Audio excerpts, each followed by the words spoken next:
जय श्री कृष्णा दोस्तों, मेरा नाम है अजय कृष्णवंशी। हम राजस्थान में प्रजामंडल आंदोलन तथा प्रजामंडल के बारे में चर्चा कर रहे थे। आज भी हम हमारे जो प्रजामंडल चल रहे थे इन्हीं को थोड़ा और कंटिन्यू करना चाहेंगे।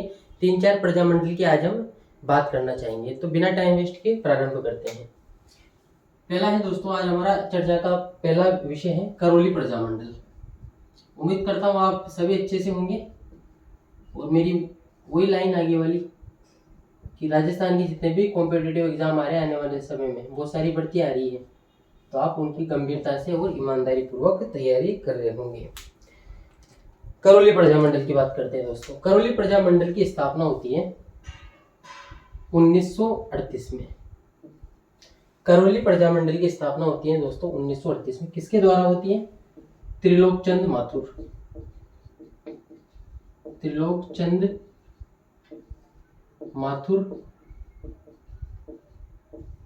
चिरंजीलाल शर्मा, चिरंजीलाल शर्मा। करौली प्रजामंडल की स्थापना 1938 में त्रिलोकचंद माथुर, चिरंजीलाल शर्मा तथा मानसिंह के द्वारा की जाती है। इनमें सबसे प्रमुख नाम है दोस्तों त्रिलोकचंद माथुर। सामान्यतया ऐसा भी कह दिया जाता है बहुत सारी बार कि करौली प्रजामंडल की स्थापना त्रिलोकचंद माथुर के द्वारा की गई थी। हालांकि इसके जो अन्य सदस्य थे उनका नाम चिरंजीलाल शर्मा तथा मानसिंह भी था। यह बात अपनी यहीं पर समाप्त हो जाती है। उसके बाद में नेक्स्ट जो प्रजामंडल है उसकी चर्चा कर लेते हैं। उसका नाम है दोस्तों धौलपुर प्रजामंडल। धौलपुर प्रजामंडल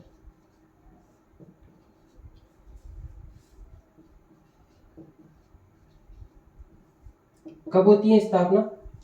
धौलपुर प्रजामंडल की स्थापना 1936 में होती है।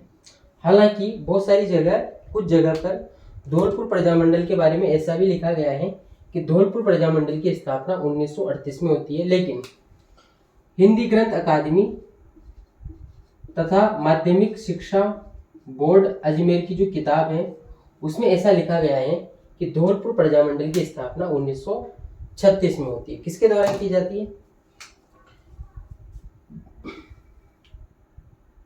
कृष्णदत्त पालीवाल। कृष्णदत्त पालीवाल।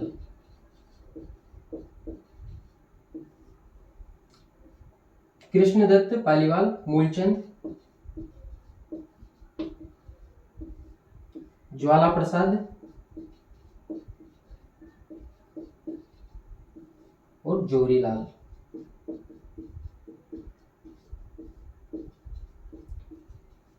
इनमें से भी सबसे प्रमुख नाम कृष्णदत्त पालीवाल है, उसके बाद में ज्वाला प्रसाद है। अगर एग्जाम में प्रश्न आता है धौलपुर प्रजामंडल की स्थापना कब की जाती है? 1936 में धौलपुर प्रजामंडल की स्थापना होती है। किसके द्वारा की जाती है? कृष्णदत्त पालीवाल, मूलचंद, ज्वाला प्रसाद और जोरीलाल के द्वारा। 1936 में आपको हिंदी ग्रंथ अकादमी, जो कि राजस्थान तथा भारत सरकार की ऑथेंटिक किताब मानी जाती है, उसके आधार पर तथा माध्यमिक शिक्षा बोर्ड की किताब के आधार पर बता रहा हूँ। धौलपुर प्रजामंडल के दौरान एक घटनाक्रम घटित होता है जिसे कहा जाता है दोस्तों तसीमो कांड। तसीमो कांड। बहुत सारी बार धौलपुर प्रजामंडल के दौरान घटित तसीमो कांड से भी क्वेश्चन पूछे जाते हैं। क्या है ये, थोड़ा इसको समझ लेते हैं। घटना है दोस्तों 12 नवंबर 1946 की। तसीमो गांव में धौलपुर प्रजामंडल के सदस्य इकट्ठे हुए थे, अधिवेशन के लिए इकट्ठे हुए थे। यहाँ पर आसपास की जो जागीरदार हैं उनके द्वारा तथा रियासत की पुलिस के द्वारा तसीमो गांव में एकत्रित धौलपुर प्रजामंडल के कार्यकर्ताओं पर अमानवीय अत्याचार किए जाते हैं, जिसके कारण तसीमो गांव के जो किसान होते हैं, साथ ही अन्य जो लोग होते हैं, वो प्रजामंडल के सदस्यों की रक्षार्थ सहायता के लिए पहुंच जाते हैं। लेकिन उसी समय पुलिस द्वारा फायरिंग की जाती है, जिसके कारण 2 किसान, एक का नाम है दोस्तों ठाकुर पंचम सिंह और दूसरे का नाम है ठाकुर छतर सिंह, जिससे ठाकुर पंचम सिंह तथा ठाकुर छतर सिंह मारे जाते हैं, ये शहीद हो जाते हैं। इस घटना को तस्सीमो कांड के नाम से संबोधित किया जाता है, जिससे राजस्थान के अलग अलग कॉम्पिटेटिव एग्जाम में क्वेश्चन पूछे जाते हैं और पूछे जाएंगे आगे भी।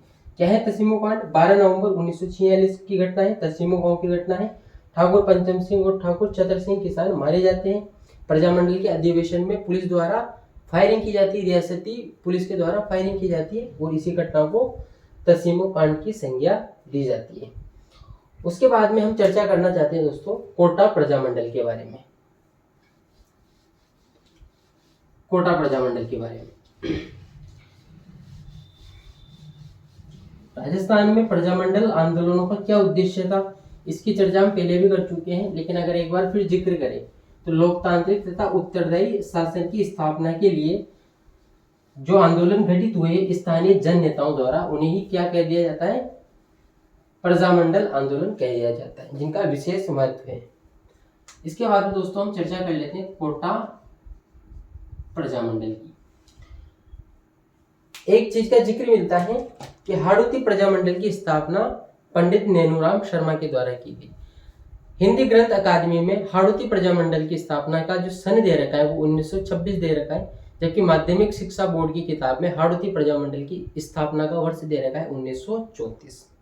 बहरहाल उसकी चर्चा हम नहीं कर रहे, हम चर्चा कर रहे हैं कोटा प्रजामंडल की। और कोटा प्रजामंडल के बारे में जो डेट दे रखी है वो है 1939। ये किसमें दे रखी है ये डेट? ये डेट दे रखी है दोस्तों माध्यमिक शिक्षा बोर्ड राजस्थान की किताब में, माध्यमिक शिक्षा बोर्ड अजमेर की किताब में। उसमें 1939 की घटना का 1939 का जिक्र मिलता है। 1939 में पंडित नेनूराम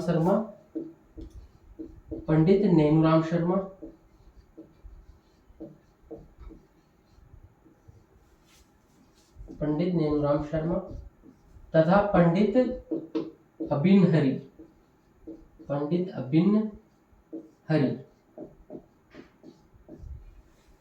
वर्ष 1939 में पंडित नेनूराम शर्मा तथा पंडित अबिन हरी के द्वारा कोटा में कोटा प्रजामंडल की स्थापना कर दी जाती है। पंडित नेनूराम शर्मा का संबंध है बूंदी राज्य से, बूंदी के रहने वाले थे। कोटा राज्य की जो पुलिस सेवा है उसमें ये पुलिस थे। उसके बाद में इन्होंने नौकरी से त्याग पत्र दे दिया और प्रजामंडल आंदोलनों में ये सक्रिय हो गए। वहीं पंडित अबिन हरी मांगरोल यानी कि बारा के रहने वाले थे।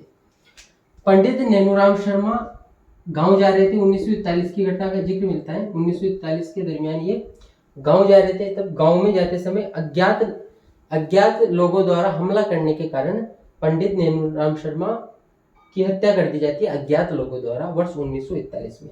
तो उसके बाद में कोटा प्रजामंडल का सारा बार आ जाते हैं दोस्तों पंडित अबिन हरी पे, और ये अच्छा कार्य करते हैं उसके बावजूद भी। एक और घटना का अगर हम जिक्र करना चाहे कोटा प्रजामंडल के दौरान, कोटा प्रजामंडल के दौरान एक ऐसी घटना भी हुई थी कि 3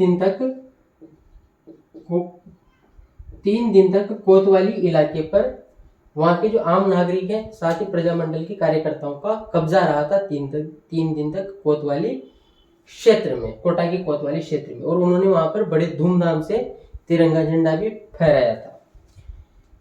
इसके बाद में हम चर्चा करते हैं दोस्तों एक और प्रजामंडल जिसका नाम है सिरोही प्रजामंडल।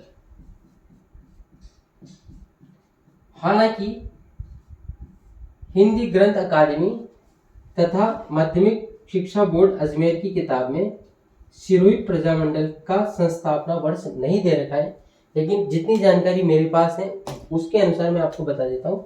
वर्ष 1939 में ही सिरोही प्रजामंडल की स्थापना कर दी जाती है। किसके द्वारा की जाती है? गोकुल भाई भट्ट के द्वारा की जाती है। गोकुल भाई सिरोही क्षेत्र के बड़े नेता थे, गोकुल भाई भट्ट के द्वारा वर्ष 1939 में सिरोही प्रजामंडल की स्थापना कर दी जाती है।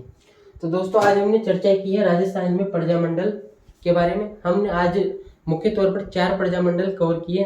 करौली प्रजामंडल जिसकी स्थापना 1938 में होती है, धौलपुर प्रजामंडल जिसकी स्थापना 1936 में होती है, उसके बाद में कोटा प्रजामंडल जिसकी स्थापना 1939 में होती है, और अंत में है अपना ये सिरोही प्रजामंडल जिसकी स्थापना 1939 में होती है गोकुल भाई भट्ट के द्वारा। उम्मीद करता हूँ ये पर्टिकुलर क्लास, पर्टिकुलर वीडियो आपके कॉम्पिटिटिव एग्जाम के लिहाज से महत्वपूर्ण रहेगा। अगर आपने वीडियो को शुरू से अंत तक देखा है तो धन्यवाद, थैंक यू वेरी मच। मिलते हैं इसके नेक्स्ट वीडियो में।